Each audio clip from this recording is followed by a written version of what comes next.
एक बात याद रखना, बीजेपी को मदद मत करो। बीजेपी का अगर तुम लोग मदद करोगे कोई, तो अल्लाह का कसम आप लोगों को कोई माफी नहीं करेगा, हम तो माफी नहीं करेंगे। ये लड़ाई में हम लड़ाई करेंगे, हम लड़ेंगे, हम लड़ेंगे नहीं। जो काफिर है, जो कापुरुष है, वो डरते हैं, वो मरते हैं। सच्चाई है, ईमानदारी है कि सीआरपीएफ ने मुसलमानों को वोट न डालने नहीं दिया। अक्सरियत को नहीं, अरे गजब कर रहे हैं ना मुफ्ती साहब, यहाँ रोकूंगा। मैं 60% मुसलमान है, 96% वोट पड़ रहा है और आप कह रहे मुसलमान वोट नहीं डाल पाया। यार 100 में 200 वोट डालोगे क्या मुफ्ती साहब? बड़ा पेड़ हिलता है मुफ्ती साहब, आप जानते हो, राज भाई भी जानते हैं, तो बड़ा पेड़ गिरता है तो धरती हिलती है। हिलती है तो अब हिलती हुई धरती कौन रोक सका? ये गाना था ना, यूपी हिलेला बिहार हिलेला, क्या तो अब की बंगाल हिलेला? भाई यूपी बिहारी बार बार हिलेला, बंगाल नहीं हिलेला। ममता बनर्जी कह रही है कि अगर तुमने भाजपा की मदद की, भाजपा को वोट दिया, तो अल्लाह तुम्हें माफ नहीं करेगा। और ये वो लोग हैं मुफ्ती साहब जो कहते हैं कि धर्म आधारित राजनीति करती है बीजेपी। काफिर कौन है, किसके लिए कह रही है ममता जी?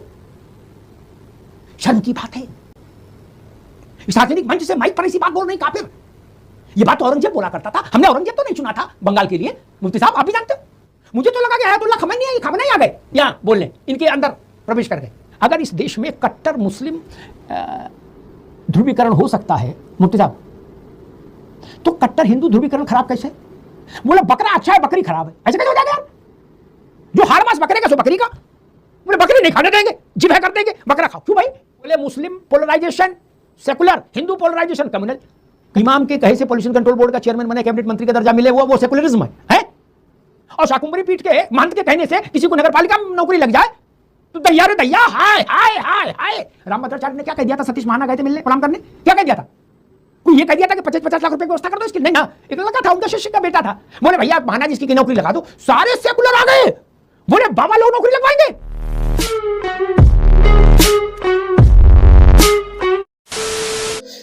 नमस्कार दोस्तों, स्वागत है आपका प्राइम डिबेट और अमिताभ अग्निहोत्री जी की बहुत ही जबरदस्त और अब तक की सबसे धमाकेदार डिबेट वीडियो में। दोस्तों, पश्चिम बंगाल का जब से एग्जिट पोल आया है तब से ममता बनर्जी बौखला गई है और दोस्तों उनको एक एग्जिट रास्ता चाहिए था, वो एग्जिट रास्ता उनको मिल ही गया। पश्चिम बंगाल में दोस्तों हिंदुओं ने एकजुट होकर वोट किया, मुस्लिम तो हमेशा पूरे देश में एकजुट होकर वोट करते हैं। इस बार लेकिन दोस्तों पश्चिम बंगाल में खेल बदल गया, सभी हिंदुओं ने एकजुट होकर वोट किया और उसका नतीजा ये रहा कि एग्जिट पोल बता रहा है कि अब ममता बनर्जी की विदाई तय है 4 मई को। तो दोस्तों ममता बनर्जी डायरेक्ट हिंदुओं को कुछ कह नहीं सकती, मजबूरी है उनकी बदौलत ये जीतते आ रही थी। लेकिन दोस्तों अब खेल बदल गया है और ममता बनर्जी को बीच का रास्ता चाहिए था। दोस्तों उनको स्ट्रॉन्ग रूम का एक सीसीटीवी फुटेज क्या मिल गया दोस्तों, उन्होंने बवाल काट दिया। तो दोस्तों इन्हीं सब मुद्दों को लेकर डिबेट चल रही थी, लेकिन दोस्तों डिबेट कहीं और जा रही है। टॉपिक तो डिबेट का यही था लेकिन डिबेट कहीं और जा रही है, क्योंकि दोस्तों डिबेट में एक ऐसा मुद्दा छिड़ जाता है जो ममता बनर्जी ने पहले दे चुका था दोस्तों। तो उसी बात को लेकर अमिताभ अग्निहोत्री जी डिबेट में आगे बढ़ते हैं और बात आती है सेक्युलरिज्म की। तो दोस्तों अमिताभ अग्निहोत्री जी इस डिबेट में सेक्युलरिज्म के कीड़े को अपने पैर के नीचे, अपने जूते के नीचे दबा के इस सेक्युलरिज्म के कीड़े को ऐसे कुछ के मारते हैं दोस्तों। वो हिस्सा डिबेट के आखिरी 2-3 मिनट में है, आपको वो हिस्सा देखकर बहुत आनंद आ जाएगा दोस्तों। इतना जबरदस्त विश्लेषण और इतना जबरदस्त आकलन अमिताभ अग्निहोत्री जी कर सकते हैं और किसी एंकर में दम नहीं कि ऐसा आकलन और ऐसा क्या साहसपूर्ण बातें डिबेट में कह सके। तो दोस्तों पूरा डिबेट देखिए, सच कहता हूँ आपको बहुत अच्छा लगेगा ये डिबेट वीडियो पूरा देखकर। तो चलिए शुरू करते हैं डिबेट में। ये टीवी वाले भाई कैमरा इस ओर कर दो तुम। एक विधानसभा क्षेत्र है, वहां 96.4% वोट पड़ा है, मालदा में शायद एक असेंबली है जहां 60% मुसलमान है। तो वहां ममता के लोग वोट ही नहीं डाल पाए, 100 में 97 लोग वोट डाल गए, ममता के नहीं आए। तो फिर तो राम भजो, पर वोट डाल के भी क्या करोगे, घर ही में रह लिए, वही अच्छा मुफ्ती साहब। नहीं, काय को मेहनत करते? अगर इस 93% में ममता के लोग वोट नहीं डाल पाए तो वोट डाल के भी क्या करोगे यार? अगर आपके हिसाब से ये 93% वोट अनुभव चक का है, भाजपा का है, क्योंकि ऐसा तो कोई गलत फहमी में है नहीं कि कांग्रेस या लेफ्ट का है वोट, या तो ममता जी का या भाजपा का। मुफ्ती साहब जी देखिए, आपने भी कहा कि सीआरपीएफ ने वोट नहीं डालने दिया, ममता जी भी कह रही है वोट नहीं डालने दिया। सुनिए पहले पूरी बात सुनिए सर। देखिए बंगाल में सीधा मुकाबला टीएमसी वर्सेस बीजेपी है, ना वहाँ कम्युनिस्ट है ना वहाँ कांग्रेस है। देखिए सियानी घोष जब नाथ पढ़ रही थी तो मैंने बंगाल में तनकीद किया था कि मुसलमानों का मुद्दा मक्का मदीना ये मुद्दा नहीं है। मुसलमानों का मुद्दा ये मक्का हमारे दिल में है, मदीना हमारे दिल में पवित्र है, मगर आपने मुसलमानों के लिए क्या किया है वो बताइए। जहां तक बात है, कह रहे थे कि ममता के भतीजे ने क्या किया, अमित शाह कह रहे थे कि उल्टा लटका देंगे। सुरेंद्र अधिकारी पर 25 केस है। भाजपा के अंदर बंगाल में जितने गुंडे हैं उतने भारत में कई गुंडे नहीं है। एक अमित शाह की बोली है कि हम उल्टा लटका देंगे। सुरेंद्र अधिकारी पर 25 केस है। वो बोले कि मुसलमानों के हमें वोट की जरूरत नहीं है। पूरे बंगाल के अंदर मुसलमानों को बांग्लादेशी करार दे करके टारगेट करके बीजेपी जो है एक पोलराइज कर रही थी, फिर भी इलेक्शन पोलराइज नहीं हुआ। 1500 रुपया जो महिलाओं को जा रहा था, और चाहे हिंदू की महिला मुसलमान की महिला है, भाजपा कितना भी नहीं। मुफ्ती साहब मेरा मासूम सवाल था, पहले उसका जवाब दे दो। फिर अगर 93% में भी टीएमसी का वोटर नहीं आया तो वोटर आके क्या करेगा? मैं तो सरल हिंदी जवाब दूं। बिल्कुल, मगर ये बात सच्चाई है, ईमानदारी है कि सीआरपीएफ ने मुसलमानों को वोट न डालने नहीं दिया, अक्सरियत को नहीं। अरे गजब कर रहे हैं ना मुफ्ती साहब, यहाँ रोकूंगा मैं नहीं रोकूंगा। 93% में मुसलमान नहीं आया बंगाल में किसी कॉन्स्टिट्यूंसी में, इससे बड़ा झूठ कोई नहीं हो सकता। महाराज देखो, माफ करिएगा, मैं आपका एहतराम करता हूं। ऐसा कैसे हो सकता है जहां 60% मुसलमान है, 96% वोट पड़ रहा है और आप कह रहे मुसलमान वोट नहीं डाल पाया? यार 100 में 200 वोट डालोगे क्या मुफ्ती साहब?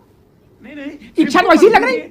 नहीं सुनिए, 50% ही मुसलमान वोट डाल पाया। मुसलमानों को जितना वोट डालना चाहिए उतना वोट नहीं डाल पाए, ये सच्चाई है। और SIR के जरिए बंगाल पर बीजेपी कब्जा करना चाह रही। एक बात कह के अपनी बात खत्म करता हूं, अगर ममता बनर्जी हारती हैं तो अपोजिशन को इलेक्शन बाइकाट कर देना चाहिए। फिर अपोजिशन के लिए कोई भारत में रोल नहीं है, सब खत्म हो जाएगा। पार्लियामेंट के अंदर भी 400 सीटें जीतेंगी, जिसके साथ इलेक्शन कमीशन हो। इलेक्शन कमीशन और भाजपा के अंदर दोस्ती है। मैं तो कहता हूं कि भाजपा के दफ्तर में इलेक्शन कमीशन का ऑफिस होना चाहिए। ठीक है, मुफ्ती साहब अभी रुकना होगा। कांग्रेस समर्थक सोशल मीडिया के बड़े खिलाड़ी हैं, नाम नहीं लूंगा। मुफ्ती साहब जो बात करें उससे थोड़ी वैसे मिजाज की बात उन्होंने कही। उनसे पूछा गया कि क्या ऐसा हो सकता है, तो उन्होंने कहा कभी नहीं हो सकता है, हमारे जिंदा रहते टाइप का, कि ममता हार जाए टाइप की उन्होंने भी बातें कही।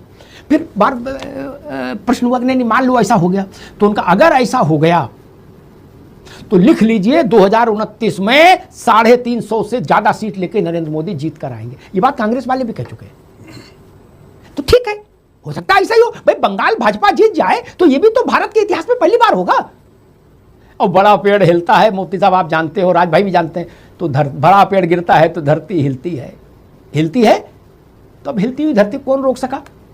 84 में नहीं रोक पाए, 10,000 आदमी मारा गया ना, आपने भी देखा, हमने भी देखा। तो धरती को हिलने दीजिए।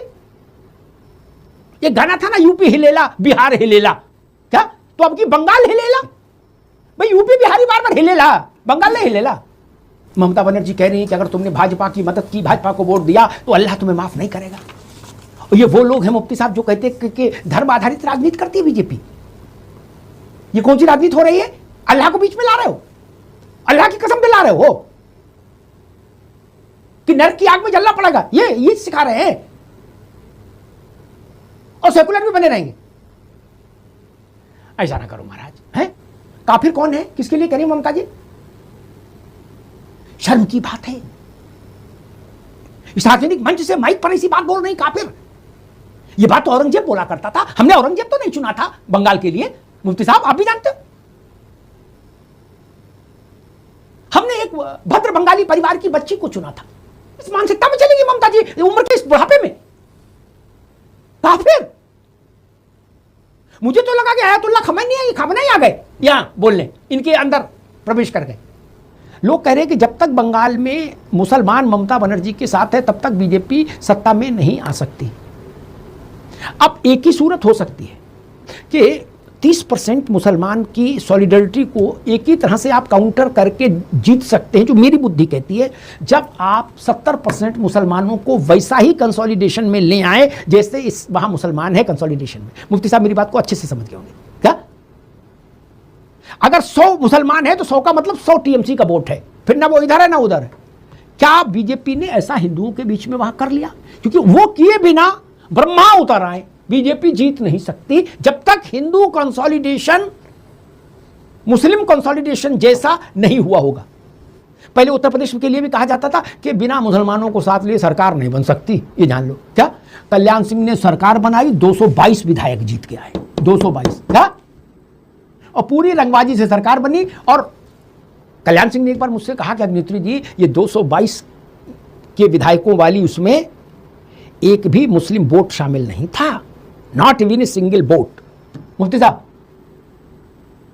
उत्तर प्रदेश में जब ऐसी हिंदू एकता हुई जैसी मुस्लिम एकता होती रही हमेशा से, तो पासा ही पलट गया। मैं फिर दोहराऊंगा, अगर बंगाल में वैसी हिंदू एकता हो गई जैसी उस वक्त उत्तर प्रदेश में हुई थी, या जैसी एकता मुर्शिदाबाद और मालदा और दिनाजपुर और 24 उत्तर परगना और 24 दक्षिण परगना में होती है मुस्लिम बहुल इलाकों में, कि बच्चा बच्चा ममता जी के काम का, तो अगर वैसी हो गई उसी तरह की प्रचंड एकता, तो दुनिया की कोई शक्ति भारतीय जनता पार्टी को बंगाल में शासन करने से नहीं रोक सकती। मुफ्ती साहब, कोई ताकत नहीं। क्या भाई, आखिर में तो 70-30 का ही खेल है, सारी कहानी एक तरफ 70-30 का ही खेल है, पूरे बंगाल में तो मालदा है नहीं। अगर हिंदू एकता हो गई तो बंगाल के सारे राजनीतिक पंडित का कथन व्यर्थ हो जाएगा, और नए सिरे से बंगाल की राजनीति की कुंजी लिखनी पड़ेगी। कुंजी जानते हैं, जिसमें 8वें में लड़के नकल करने के लिए ले जाते थे, 8वें 10वें के इम्तिहान में, राज भाई जानते होंगे बरेली में कुंजी। तो कुंजी दोबारा लिखनी पड़ेगी बंगाल को डिकोड करने के लिए। और मैं तो भाई थोड़ा विचित्र आदमी हूं, इस बात में हृदय से राज भाई भी मेरा समर्थन करेंगे, यहां ना भी करें, और मुफ्ती साहब भी, क्योंकि नपना बराबर रहेगा। अगर इस देश में कट्टर मुस्लिम ध्रुवीकरण हो सकता है मुफ्ती साहब, तो कट्टर हिंदू ध्रुवीकरण खराब कैसे?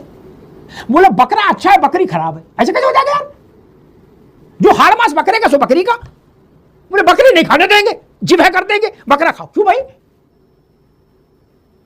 बोले Muslim polarization secular, Hindu polarization communal. Kalyan Singh Bharat की राजनीति में पहले व्यक्ति हैं जिन्होंने इस फर्जी डॉक्ट्रिन को, इस फर्जी अवधारणा को, दर्शन शास्त्र को ध्वस्तीभूत करके गंगा में गहरे गाड़ दिया था। उन्होंने कहा ये नहीं चलेगा, फुरपुरा शरीफ, चरारे शरीफ, गरारे शरीफ सब फतवा देंगे क्या? और बोले फलाने स्वामी फतवा नहीं दे सकते। बोले कम्युनल है, स्वामी का क्या मतलब है? लालू यादव, लालू यादव। बाबा का क्या मतलब है? घंटी बजाओ मंदिर में। और फुरपुरा शरीफ के इमाम का क्या मतलब है? बोले इमाम साहब आपको हमारी कसम अंदर आई है। क्या बताइए किसको मंत्री बनाए किसको नहीं? अच्छा, इमाम साहब मंत्री तय करेंगे। और मुफ्ती साहब तो हमारे पुराने मित्र हैं, बहुत चीजों को जानते हैं। एक मुलायम सिंह जी की सरकार थी, हमारे जामा मस्जिद वाले वो भी हमारे परिचित हैं। अब क्या करें, सभी परिचित हैं, लेकिन फिर सब परिचितों को छोड़ दे तो बहस काहे की करेंगे? फिर भजन करेंगे क्या? तो उन्होंने मुलायम सिंह से कहा कि भाई देखो नेताजी, मेरी तबीयत भुरभुरी हो रही है। तो बोले क्यों, क्या चाहते हो? बोले लड़का है, इसको बिटिया दी है, दमा दिया, इसको पोल्यूशन कंट्रोल बोर्ड का चेयरमैन बना दो। उन्हें अब बना दिया। क्या इमाम के कहे से पोल्यूशन कंट्रोल बोर्ड का चेयरमैन बने, कैबिनेट मंत्री का दर्जा मिले, वो सेकुलरिज्म है? और शाकुंभरी पीठ के महंत के कहने से किसी को नगर पालिका में नौकरी लग जाए तो दैया रे दैया, हाय हाय हाय हाय। रामभद्राचार्य ने क्या कह दिया था? सतीश महाना गए थे मिलने, प्रणाम करने, क्या कह दिया था? कोई ये कह दिया था कि 50-50 लाख रुपए की व्यवस्था कर दो इसकी? नहीं ना, एक लड़का था, उनका शिष्य का बेटा था। बोले भैया महाना जी इसकी नौकरी लगा दो। सारे सेकुलर आ गए, बोले बाबा लोग नौकरी लगवाएंगे। हम ही बहुतों को बोलते हैं भाई नौकरी लगवा दो राज भाई किसी को, बरेली में, इसको गरीब आदमी। कोई गुनाह है क्या मुफ्ती साहब? इमाम का दामाद कैबिनेट मंत्री हो गया, यह इस देश का सेकुलरिज्म है। और संत स्वामी साधु रामभद्राचार्य महाराज किसी की गरीब के बच्चे को कह दे कि इसे भाई सतीश महाना, इसे लड़के कहीं 10-20 हजार की नौकरी में लगा दो। उन्हें ये तो नहीं कहा था इसको गवर्नर बना दो। बीपी सिंह प्रधानमंत्री हुए मुफ्ती साहब, मेरे भी दिमाग में अल्लाह भेज देता ये सब चीजें, ये कहीं लिखी थोड़ी मिलती नहीं।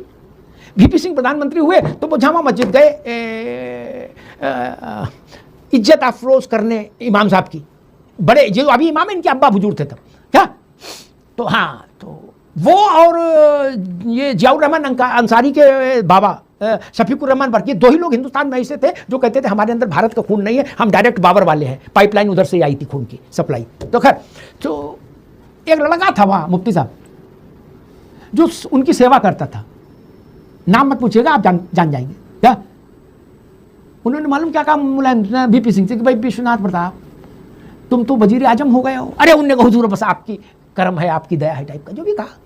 वो भी वैसी टोपी लगाते थे जिसी वो कश्मीरी लगाते हैं, क्योंकि वो भी अपने ढंग के आदमी थे। बीपी सिंह जी, कभी उनका किस्सा सुनाऊंगा पूरा।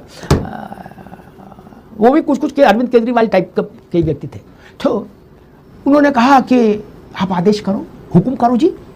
बोले इस लड़के को कुछ करा दो, यही जामा मस्जिद में हमारी सेवा टहल में ज़िंदगी खराब हो जाएगी इसकी।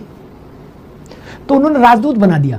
क्या मछली की दुकान भी दिला देते, मटन की तो भी उसका खर्चा अच्छा चल जाता है। क्या उन्होंने आपको मेरी कसम राजदूत बना दे रहे हैं क्या। बाद में वो राज्यसभा भी गया। मुफ्ती साहब आप जानते हैं ना उनका नाम।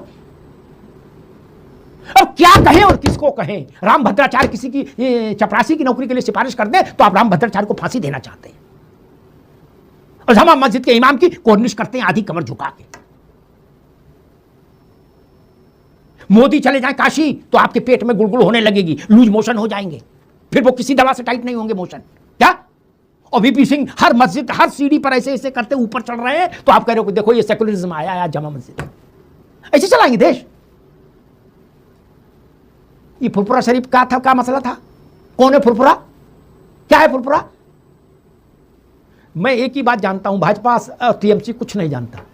चुनाव भाजपा टीएमसी का है भी नहीं। नई बात कह रहा हूं अनुभव चक जी। क्या राज भाई आप भी समझ लीजिए, अरविंद जी, चुनाव भाजपा और टीएमसी का नहीं है। चुनाव मालूम किसका है?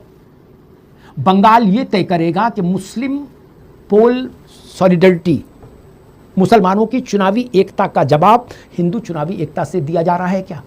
ये देश का टर्निंग पॉइंट होगा। सीएम की कुर्सी छोटी है, दादा बैठे चाहे दीदी बैठे। अगर ऐसा हो गया, मुफ्ती साहब मेरी बात पर गौर करिएगा और आज एक दिन इसी बात पर दीजिएगा, सोचिएगा। क्या हिंदुस्तान का कोई इलाका नहीं बचेगा जो इस जिद पर जीत लिया जाए कि इस्लाम के नाम पर वोट पड़ेगा? नहीं जीत पाएंगे, एक भी इलाका नहीं जीत पाएंगे, एक भी राज्य नहीं जीत पाएंगे। लिख लीजिए मेरी बात। अगर हिंदू एकता वैसी ही हो गई, मैं बार बार मुस्लिम महत्वपूर्ण लोगों से निवेदन करता था, इस्लामिक एक राजनीति में इस्लामिक एकता को इतना कट्टर मत करिए। इसकी जिस दिन प्रतिक्रिया हुई तो 80-20 में तो फिर गणित ही साफ है। और कल्याण सिंह इसका प्रैक्टिकल करके आज से 40 साल पहले बता गए। 40 साल तो तब हो सकता था, तो अब भी हो सकता है। ये रंगबाजी नहीं चलेगी कि 87 सीट तो मेरी जेब में है, या उत्तर प्रदेश में सपा बोले 40 तो मेरी वैसे ही आएंगी जहां मुस्लिम है इतने। अब ना ना ना, क्या हिंदू पोलराइजेशन वैसे ही आकार ले रहा है बंगाल में जैसे दशकों तक मुस्लिम पोलराइजेशन रहा और उसने बंगाल की राजनीति को बंधक बना के रखा?